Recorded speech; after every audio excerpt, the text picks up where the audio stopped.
2024 లేదా 25లో డిగ్రీ లేదా బీటెక్ చదివారా? సాఫ్ట్‌వేర్ జాబ్ కోసం ఎదురు చూస్తున్నారా? అయితే కోడ్ జ్ఞాన్ 100 డేస్ కోర్సులో చేరండి. జాబ్ సాధించండి. నమస్కారం సార్. నమస్తే.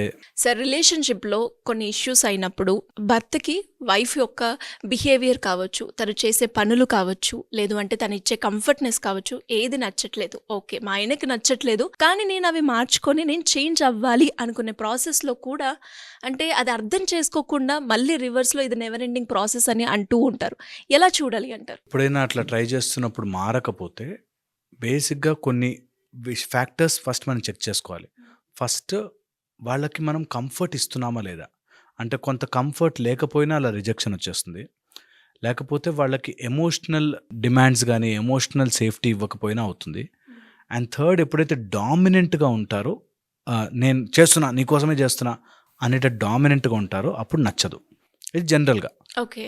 ఇంకా కోర్‌గా వెళితే బేసిక్‌గా నన్ను నేను మార్చుకోవడానికి ట్రై చేసి నేను ఇంత మారాను. నీకోసం రాని వంట నేర్చుకున్నాను. నీకోసం వేసుకొని బట్టలేసుకున్నాను. నీకోసం ఎప్పుడు చేయలేనివన్నీ చేశాను. నువ్వు చేంజ్ అవుతున్న comfort that person may not be accepting it. Okay. ఆయన అనుకున్న కంఫర్ట్, ఆయన అనుకున్న లెవెల్ ఆఫ్ చేంజ్ అది కాదేమో. మరి ఆ చేంజ్ కాదు అని ఎప్పుడైతే వేరే వ్యక్తికి అనిపించినప్పుడు అది అంటే చెప్తేనే కదా సార్ వేరే వాళ్ళు ఇంత ట్రై చేస్తున్నారు. నిజంగా నేను నీకు నచ్చాలనే మీకు నాకు నచ్చకున్నా కావచ్చు మీకు కంఫర్ట్ ఇవ్వడము, లేదు అంటే మీరు చెప్పేదానికి కొన్ని కొన్ని సందర్భాల్లో ఇది కరెక్ట్ కాదు అని అనిపించినా కూడా నాన్ జడ్జ్మెంటల్గా వినడమే మనం చేస్తూ ఉన్నాం. యాహ్! యాహ్! అండ్ అలాగే మీ లెవెల్ ఆఫ్ ఎక్స్పెక్టేషన్ మీరు అన్నట్టుగానే నేను ఇచ్చాను అని నేను ఫీల్ అవుతున్నాను, కానీ మీకు ఆ ఎక్స్పెక్టేషన్లో అది కాదు కంఫర్ట్. కానీ అది నాకు కమ్యూనికేట్ చేయాలి కదా, అలా అయితేనే నాకు తెలుస్తుంది కదా అనుకునేటప్పుడు. కమ్యూనికేషన్‌లోకి వచ్చేసరికి ప్రాబ్లమ్ ఏంటంటే, పీపుల్ జనరల్లీ ఏమవుతుంది ఎప్పుడెప్పుడవో విషయాలు తెచ్చి చెప్పాల్సిన పాయింట్ మిస్ అయిపోతారు. అది ఇంకా గొడవకి దారితీస్తుంది. ఎందుకంటే నేనే ఎప్పుడు మారాలా? నేనే ఎప్పుడు చేయాలా? నేనే ఎప్పుడు చేంజ్ అవ్వాలా? అని ఒకటి. ఎందుకంటున్నానంటే, వాళ్ళ కోసము ఒకవేళ నేను అన్నట్టుగా నువ్వు నాకు ఒక చెప్పుని 2 కాళ్ళు వేసుకొని రావాలి అన్నాను. ఒకరోజు మారతాడు, 2 రోజులు మారతాడు, 3 రోజులు రోజు అలాగే 2 కాళ్ళని ఒక చెప్పులో వేసుకొని రాలేడు కదా! అలాగ వాళ్ళు కూడా ఆపోజిట్ వాళ్ళు చాలా మారి ఒక విసుగొచ్చేసి ఒక విసుగులో చేస్తుంటారు. ఎంత చేసినా ఆయనకు నచ్చదు, ఎంత చేసినా ఆయనకు నచ్చదు అని ఒకటి.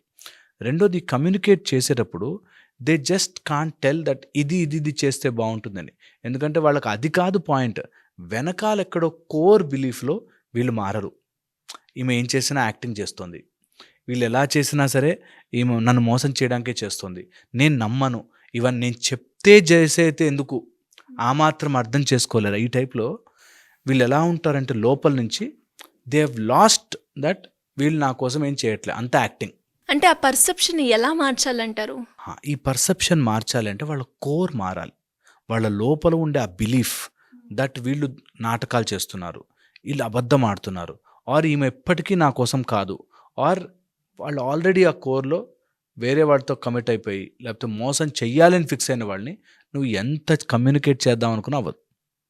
సో, మోసం చేసే బ్యాచ్ ఒకటి పక్కన పెడితే, ఈ లోపల నుంచి ఎంతో కండిషనింగ్ ఉండి, ఒక బిలీఫ్ సిస్టమ్ కండిషనింగ్‌గా మారి, ఇంక వాళ్ళు ఏం చేసినా తప్పుగా కనిపిస్తుంటుంది. అంటే ఇక్కడ అవతల వ్యక్తి అమ్మాయి మారాలి, చేంజ్ అవ్వాలి, చేంజ్ అవ్వడానికి రకరకాల ప్రయత్నాలు చేసినప్పటికీ అంటే మీకున్న బిలీఫ్ సిస్టమ్ ప్రకారంగా కారమే వాళ్ళని ఎక్స్‌పెక్ట్ చేస్తుంటాం. అండ్ అది చెప్పడానికి కూడా రాదు మనకి. ఎందుకు అంటే వాళ్ళకి తెలీదు. నువ్వు ఇలాంటి బట్టలేసుకోకు, ట్రెడిషనల్ వేర్ ఏసుకో అన్నాడనుకో, వాళ్ళు ఎందుకు అసలు ట్రెడిషనల్‌కి దీనికి ఏంటి సంబంధం? అని అంటే కూడా వాళ్ళకి తెలియదు. మా వాళ్ళు చెప్పారు నేను ట్రెడిషనల్ వేర్ ఏసుకోవాలి. They don't have a clarity కాబట్టి దే కెనాట్ కమ్యూనికేట్ క్లియర్‌లీ. వాళ్ళకి ఫండమెంటల్‌గా ఆ క్లారిటీ ఉండదు. ఆ క్లారిటీ లేక ఎప్పటినుంచో తరతరాలుగా వస్తున్న ఆ కండిషనింగ్ వల్ల నేను ఇలాగే ఉండాలి. అదే కరెక్ట్. అంతే. ఒక భార్య అంటే ఇట్లా పరిగెట్టాలి, ఏదో చెయ్యాలి, కాళ్ళు పట్టాలి, లేకపోతే ఇంకోటేదో చేయాలని వాడు ఫిక్స్ అయ్యాడనుకో, ఎంత చేస్తున్నా ఇంకా భర్తని ఇంకా రెస్పెక్ట్ ఇవ్వాలి. ఇంకా ఏదో ఇవ్వాలి. ఇంకా ఏదో చెయ్యాలి అనే దాంట్లోనే ఉంటారు. బికాజ్ దేర్ ఫండమెంటల్ కండిషనింగే భార్య అలా ఉండాలి, భర్త ఇలా ఉండాలి అనేది ఒకటి మైండ్‌లో ఉండిపోతుంది. చాలా కష్టం టు చేంజ్ దట్. అందుకోసమే మా దగ్గరకొస్తే మేము చేసేది ఆ కోర్‌ని వర్కౌట్ చేస్తాం. అప్పటికి నమ్మరు, ఒప్పుకోరు. మీకు తెలీదు, మీరు జనరేషన్ పాడు చేస్తున్నారు ఆర్ ఇంకోటితో పాడు చేస్తున్నారు అంటారు కానీ మీ రిలేషన్ పాడైపోతుందిరా, అనవసరంగా ఒక మనిషిని టార్చర్ పెడుతున్నారు అని చెప్పినా వినరు. సో ఆ కోర్ మారాలి అంటే ఆ కోర్కి యాడ్ అవుతున్న ఫీడింగ్ మారాలి. ఎందుకంటే లోపల ఎప్పుడైనా మన క్యారెక్టర్ మారాలి అంటే వాట్ ఫీడ్స్ అస్ మారాలి. ఆ ఫీడింగ్లో మన సెన్సరీ ఇన్పుట్ అంటే చూసేవి, మాట్లాడేవి, వాళ్ళకేవో ఫ్రెండ్స్ అలాంటి ఫ్రెండ్సే. ఎప్పుడు భార్యలను తిట్టే ఫ్రెండ్స్తో గ్రూప్ చేరతారు. ఎప్పుడు ఇలా అట్లా టార్చర్ అట్లా కాళ్ళ కింద తొక్కుండాలనే బ్యాచ్తో ఉంటారు. సో ఆ ఇన్పుట్స్ నుంచి తగ్గించాలి ఫస్ట్ ఆ బిలీఫ్ సిస్టమ్. ఆ బిలీఫ్ సిస్టమ్ని రెయిన్ఫోర్స్ చేసే వాళ్ళ నుంచి దూరం పెట్టాలి. సెకండ్ వచ్చేసి దాని యొక్క విలువ తెలియాలి. లేకపోతే ఎప్పుడైనా ఒక వస్తువు విలువ అది లేకపోతే తెలుస్తుంది. అవును. సో ఆ లేకపోతే ఎలా ఉంటుంది నీ లైఫ్ అన్నది తెలియాలి. ఓకే. థర్డ్, వాళ్ళు చేస్తున్నదంతా ఇంత చేస్తున్నప్పుడు ఆ ట్రూ లవ్ని గుర్తించలేకపోతే నీకోసం అన్నీ మార్చి అన్నీ చేసి నీకోసం నన్ను నేను మార్చుకోవడానికి రెడీ అవుతున్నాను అన్న విషయం అర్థం కాకపోతే ఎవడో పుస్తకంలో చెప్పింది, ఎవడో వేస్ట్ గాడు చెప్పింది నేను నమ్ముతున్నాను, నా భార్యను నమ్మలేకపోతున్నాను అనేది వచ్చిన రోజున యు ఆర్ ఆల్మోస్ట్ డెడ్ కింద లెక్క. ఇది మారాలి అంటే వాళ్ళకి ఫండమెంటల్ ఆ ప్రేమని చూడడం రావాలి. అట్లీస్ట్ ఇందులో కాకపోతే ఇండైరెక్ట్గా సమ్వేర్ ఒక లవ్ ఇంత బాగుంటుందా, ఒక లవ్. నేను చూశాను ఒక ఆయన చాలా కర్కోటకంగా ఉండేవాడు, అంటే భార్య అంటే ఇట్లా కాళ్ళ కింద ఒత్తుండను. ఓ సినిమా చూసి మారాడండి. సినిమా చూసి ఆ సినిమాలో అవునా ఇంత ప్రేమించచ్చా అని మారాడు. సో అలాగ ఒక ట్రిగర్, ఒక పాయింట్ ఒకటి వచ్చి దాంతో స్ట్రైక్ అయి చేంజ్ అవుతుంది. సో ఇన్ గుడ్ కంపెనీలో ఉంటే ఆ లోపల కోర్ మారితేనే కమ్యూనికేట్ చేయగలుగుతారు. అది ఎలా మార్చొచ్చు అంటారు sir core value? Just by practice, repeated conditioning. అందుకే సత్సంగములు అంటారు. మంచి వాళ్ళతో కంపెనీలో ఉండి అండ్ మంచి సిచ్యువేషన్స్లో ఉండి వాళ్ళకంటూ ఒక ట్రూ నేచర్ని తయారు చేసుకునేది ఉంటే అండ్ వాళ్ళు లోపల అనుకోవాలి ఎంతన్నా కష్టంగా ఉంది కదా, ఈ రిలేషన్ ఇంకా చాలా ఆడ్ అయిపోయింది కదా, దీన్ని నేను మార్చుకోవడానికి ఏం చెయ్యాలి అని మా దగ్గరకు వస్తే యూ రియలైజ్ ఎంత లోపల కండిషనింగ్ ఉంటుంది తెలుసా. వాళ్ళు అసలు దే డోంట్ యాక్సెప్ట్, చాలా రాంగ్ కండిషనింగ్లో ఉంటారు. చాలా మైండ్ ఎంత బ్యాడ్గా మా అమ్మ ఇలా చెప్పింది, మా నాన్న కూడా ఇలాగే ఉండేవాడు, మా మామ ఎట్లా చేశాడు, లేకపోతే మా బాస్ కూడా ఇలాగే ఉండేవాడు, ఇప్పుడు నీకు అలాంటి మొగుడు వచ్చుంటే తెలిసేదే, ఇట్లా ఏమేమో చెప్తారు. అంటే మనం చేంజ్ అయ్యాము అని తెలిసినాక కూడా అంటే వాళ్ళకున్న పర్సెప్షన్ మన మీద చేంజ్ అవ్వకుండా ఫస్ట్ మీ పర్సెప్షన్ మార్చుకో అని చెప్తూ ఉంటారు. ఎప్పుడు అంతే, ఎప్పుడు కూడా అంతే. వాళ్ళు ఎప్పుడు మనం ఎంత చేసినా చెడ్డే, వాళ్ళు ఏం కొంచెం చేసినా మంచే. ఈ మైండ్ సెట్లో ఉంటారు, ఎప్పుడు కూడా ఈ మైండ్ సెట్లో ఉంటారు. ఈ మైండ్ సెట్ రావడానికి గల కారణము strong conditioning from family, society and parents. బాగా స్ట్రాంగ్ అండ్ ఫ్రెండ్స్, బాగా కండిషనింగ్ ఉంటుంది. అలాంటి వాళ్ళని దూరం చేసిన రోజున, ఆ రియాలిటీ తెలుసుకున్న రోజున నిజంగా భార్యాభర్తల మధ్య చాలా హ్యాపీగా ఉంటారు. ఎప్పుడైతే ఇది రాదో ఆర్ ఇంకా డీప్గా వెళితే వాళ్ళ కోర్లో ఉండే బిలీఫ్ను కూడా వదులుకోలేరు. ఎందుకంటే they feel that is they. ఇది వదులుకుంటే నన్ను నేను మార్చేసుకున్నాను, దానికోసం నేను మారానా, నీ లైఫ్ స్పాయిల్ అయిపోతుంది, నీకు హ్యాపీనెస్ పోతుంది, నువ్వు మళ్ళీ దీన్ని బయట వెతుక్కుంటున్నావు. నీ లోపల మారడానికి ఆ ఇగో అడ్డుపడుతుంది. దట్ నా లోపల నేను మగ మహారాజుని, నేనెందుకు మారాలి అనేది అడ్డుపడుతుంది. చూసారా, నేను కరెక్ట్, నేను ఎప్పుడు కరెక్ట్, వాళ్ళే తప్పు, ఇలా లేకపోతే వాళ్ళు కంట్రోల్లో ఉండరు, ఇలా లేకపోతే అలా ఉండరు అని ఎప్పుడైతే నీకు ఆలోచన వచ్చిందో యు స్పాయిల్డ్ యువర్ లైఫ్. ఆ లోపల ఆ ఈగోని తీసి పక్కన పెట్టాలి. దట్ నేనెందుకు మారాలి కాదు, నేను కూడా మారచ్చు కదా, నేను కూడా అర్థం చేసుకోవచ్చు కదా, నేను కూడా మంచిగా ఉండొచ్చు కదా అని స్టార్ట్ చేస్తేనే ఆ లైఫ్ బాగుంటుంది. లేకపోతే ఆ లోపల ఈగోని దెబ్బతింటే, ఈగో ఎందుకు వస్తుంది, ఈగో ఎందుకు వస్తుందంటే మన లోపల ఉండే ఒక పాము లాంటి ఒక ఫోర్స్, అది మనకి థ్రెట్ అవుతుందేమో అని పడగెత్తుంది. పాముని కూడా ముట్టుకొని తప్పని లేస్తుంది, అది థ్రెట్ అవుతుందేమో అని. ఆ థ్రెట్లో ఎప్పుడైతే మనం ఉంటామో దట్ నేను ఇలా చేయకపోతే నేను వీక్ అయిపోతాను, నేను థ్రెటన్ అయిపోతాను, నేను చంపేస్తారు, ఆర్ నా క్యారెక్టర్ చచ్చిపోతుంది, నేనంటే గౌరవం పోతుంది అని ఒక థ్రెట్ని మనం ఫీల్ అవుతుంటామో అప్పుడు బుసగొట్టే పాము మన రిలేషన్ని చంపేస్తుంది. ఓకే. అందుకని ఎప్పుడు కూడా నేను మారితే థ్రెట్ కాదు, నేను వీక్ కాదు, నేను వేస్ట్ కాదు, నన్ను నేను కోల్పోవట్లేదు, ఒక పాయింటే మార్చుకుంటున్నాను అనేది కనుక వస్తే life will be beautiful. But అదే కదా సార్ రియాలిటీ, టు బి ఫ్రాంక్గా మాట్లాడుకుంటే అదే రియాలిటీ. కానీ అది ఒప్పుకోరు. మా రియాలిటీని ఒప్పుకుని మార్చుకోవడం అనేది జ్ఞానులకు కూడా సాధ్యం కాదు. అందుకని you should keep on trying that నా లోపల ఏదైనా మార్చచ్చా, నా లోపల ఏదైనా చేంజ్ చేసుకోవచ్చా, నేనేమన్నా గొప్పగా మారచ్చా అని ఎప్పుడు చూడాలి. కానీ రియాలిటీ అంత ఈజీగా అర్థం కాదు, నిజంగా కూడా అర్థం కాదు. మనకి తెలిసినా కూడా కొన్నిసార్లు మన కండిషనింగ్, మన బ్రెయిన్ ఇట్లా లాగేస్తుంది వెనక్కి. అందుకోసం యూ షుడ్ ఆల్వేస్ దాన్ని ఫోర్స్ఫుల్గా అయినా సరే రియాలిటీ సైడ్కే వెళ్ళాలి. అంటే ప్రయత్నం చేస్తున్నా కూడా అవతల వ్యక్తి నుంచి నాకు రిజల్ట్ రావట్లేదు అంటే మీరు ఎప్పుడు చెప్తూ ఉంటారు, అవతల వ్యక్తిని మార్చే కన్నా ఫస్ట్ నిన్ను నువ్వు మార్చుకుంటే నువ్వు బాగుంటావు అని. బట్ ఆ ప్రాసెస్లో కూడా వాళ్ళకి కంఫర్ట్, యాక్సెప్టెన్స్, వితౌట్ జడ్జిమెంట్తో ఉన్నా కూడా బట్ స్టిల్ ఇంకా ఇలాంటి ఎదుర్కోవాల్సి వస్తున్నప్పుడు అంటే ఎలా ఉండాలి అంటారు? అంటే ఓకే ఇంకా ఇది ఇంతే అని ఇంకా ముందుకెళ్ళడమేనా? లేదు, ఎప్పుడు అలా వదులుకోకూడదు. ఎప్పుడు you always keep striving, always keep trying, always keep ట్రయింగ్లో నేను ఎప్పుడు చెప్తుంటాను, ఒక భార్య మారుతూ మారుతూ మారుతూ వస్తుంటే నిన్ను నువ్వు మార్చుకోవడం కంటే కూడా నిన్ను నువ్వు ప్రూవ్ చేసుకోవడం చాలా ఇంపార్టెంట్. ఏ రకంగా చేయొచ్చు ప్రూవ్? ఇవన్నీ చేసినా నీకు ప్రేమని కాదు, ఏమీ చెయ్యకపోయినా నాకు ప్రేమ ఉంది, you can always come back to me అనే ధైర్యం ఇస్తే దే విల్ కమ్ బ్యాక్. ఎప్పుడు కూడా నీకోసం బట్టలు మార్చేసుకున్నాను, చాలా బట్టలు కూడా చేంజ్ చేశాను నీకోసం నేను పార్కు కూడా వెళ్ళట్లేదు, నీకోసం ఫ్రెండ్స్ కూడా వెళ్ళట్లేదు, నీకు మెహర్బానీ చేస్తున్నా అనే మైండ్ సెట్లో ఎప్పుడు ఉండకూడదు. వాళ్ళకి న్యాచురల్గా లోపల నుంచి మా ఆయనకి ఇది ఇష్టము అని వచ్చేది ఉంటుంది, అది ఒక ఆస్పెక్ట్. అండ్ ఎప్పుడు కూడా వాళ్ళు ఎక్స్పెక్ట్ చేస్తున్నారు కాబట్టి నువ్వు మారుతూ ఉంటే ఎక్కువ రోజులు మారలేం.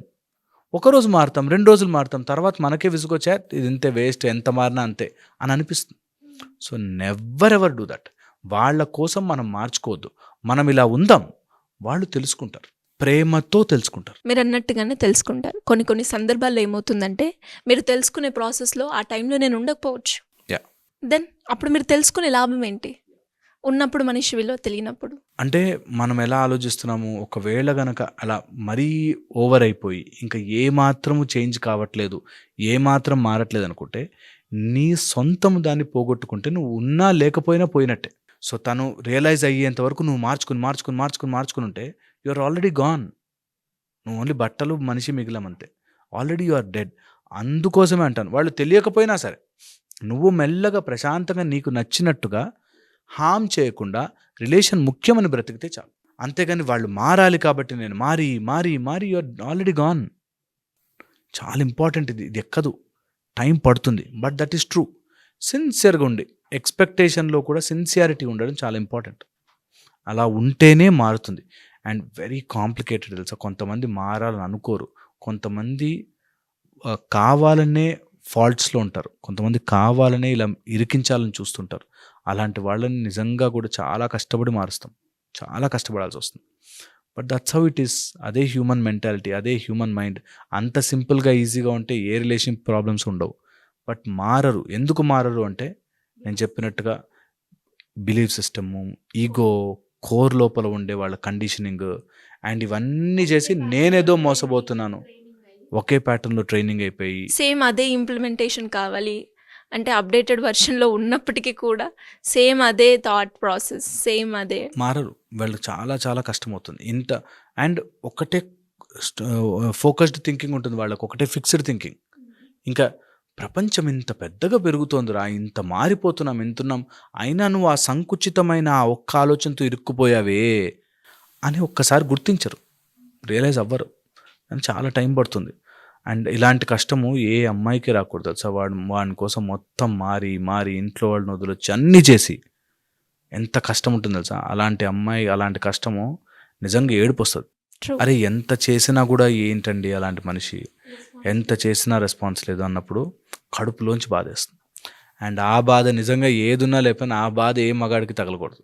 ఎందుకంటే కడుపులోంచి తగిలిన బాధరా జన్మల పాపం వెంటపడుతుంది. అందుకని ఏదున్నా లేకపోయినా ఒకసారి మ్యారేజ్ చేసేసుకుని కమిట్ అయ్యావంటే వాళ్ళని బాగా చూసుకో, సిరిలాగా డబ్బులాగా చూసుకో, లక్ష్మీదేవిలాగా చూసుకో అంటారు. చాలా చాలా ఇంపార్టెంట్, చాలా important. I'm not physically married but I'm mentally got married with you అని అనుకున్నప్పుడే వాళ్ళ రిలేషన్షిప్లో కావచ్చు, ఒక అమ్మాయి తనతో మారడానికి కావచ్చు ప్రయత్నం చేస్తూ ఉంటుంది కదా. ఇంకా మ్యారేజ్ కాలేదు కానీ కమిటెడ్, అది ఇంకా చాలా దారుణం తెలుసా. ఎందుకంటే ఇంకా కమిటే కాలేదు అండ్ మొత్తం మార్చేసుకుంటుంది అమ్మాయి. రేపు పొద్దున ఆమెకంటూ ఆమె ఏముండదు, ఎన్ని రోజులని మార్చుకుంటూ పోతాం.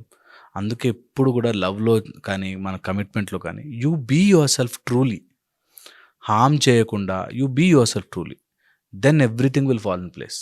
అందుకే మనకి ముందు చూసుకోవడాలు, తర్వాత మ్యారేజ్ చేసుకోవడాలు, 4 ఏళ్ళు టెస్ట్ చేసుకోవడాలు, లవ్స్ ఇవన్నీ కూడా మనకు ఎందుకంటే జీవితంలో ఏరుకుని పరిగెట్టి ఇన్ని కోట్ల మందిలోంచి ఒక అమ్మాయి అబ్బాయి మన లైఫ్లోకి వస్తే దే ఆర్ అస్, మనమే ఒకటే, కలిసిపోయాం. ఏదున్నా కానీ నాకు చెయ్యి వంకరున్నా చెయ్యి బాగాలేకపోయినా నేనే అనేది తెలుసుకోవాలి. ఇంకా లివ్ ఇన్ రిలేషన్షిప్స్ వాటిలో మాట్లాడలేము అసలు. They are all ruined up, half knowledged and చాలా ఘోరంగా ఉంటుంది. సో వీ షుడ్ నెవర్ అలాంటి వాటిలోకి ఏ అమ్మాయి పడకూడదు. అది ఎంత లేటెస్ట్ ఫ్యాషన్ అనుకున్నా అలాంటి వాటిల్లో ఏ అమ్మాయి పడకూడదు. చాలా చాలా ఇంపార్టెంట్. అండ్ ఒకవేళ అలాంటివి ఏమైనా ఉంటే మిమ్మల్ని మీరు కోల్పోవద్దు. ఏ అమ్మాయి కూడా మిమ్మల్ని మీరు కోల్పోయే పని చేయకూడదు. చాలా ఇంపార్టెంట్. ఏ అమ్మాయి కానీ అబ్బాయి కానీ హూఎవర్, మిమ్మల్ని మీరు మీరు be genuine, then everything will fall in place. చాలామందికి కూడా అంటే ఇలాంటి వీడియోస్ చూసన్నా వాళ్ళు చేసేటప్పుడు ప్రాసెస్ ఏదైతే ఉంటుందో, ఇక్కడే ఉన్నాను కదా ఇంకా ఆగాలి అన్న మోటోకి రావాలి అన్నది అనుకుంటున్నాను. Great information. Thank you so much. Suman టీవీలో మీ పర్సనల్ అండ్ బిజినెస్ ప్రమోషన్స్ కోసం కింది నెంబర్కి కాంటాక్ట్ చేయండి.